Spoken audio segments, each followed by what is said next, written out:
ঘর সাজানোর জন্য মানি প্ল্যান্ট কিনেছি, আর মানি প্ল্যান্টটা রাখার জন্য একটা বোতলকে কেটে নিয়েছি, আর সেটাতে দেখো আউটলাইন ড্র করে নিয়েছি। এই দেখো, এই লোটাসগুলো আমি ড্র করেছি মার্কার পেন দিয়ে। আমার কাছে একটা রেড মার্কার ছিল, রেড মার্কারটা দিয়ে। অ্যান্ড এখানে আমার ফেব্রিকের কালেকশন, এগুলো বহুদিন আগে কেনা, অলমোস্ট এখন শুকিয়ে গেছে হয়তো, তো ঠিক আছে, সেগুলো দিয়েই আমাকে কাজ চালাতে হবে। তো কতটা কি করছি, তো চলো শুরু করা যাক রং করাটা।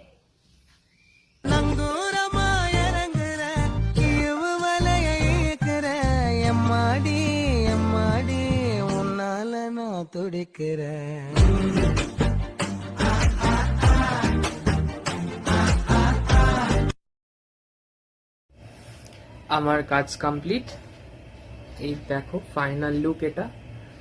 ছবিও শেয়ার করে দেবো তোমাদের সাথে। এটা করতে আমার 1 ঘন্টা সময় লেগেছে, মানে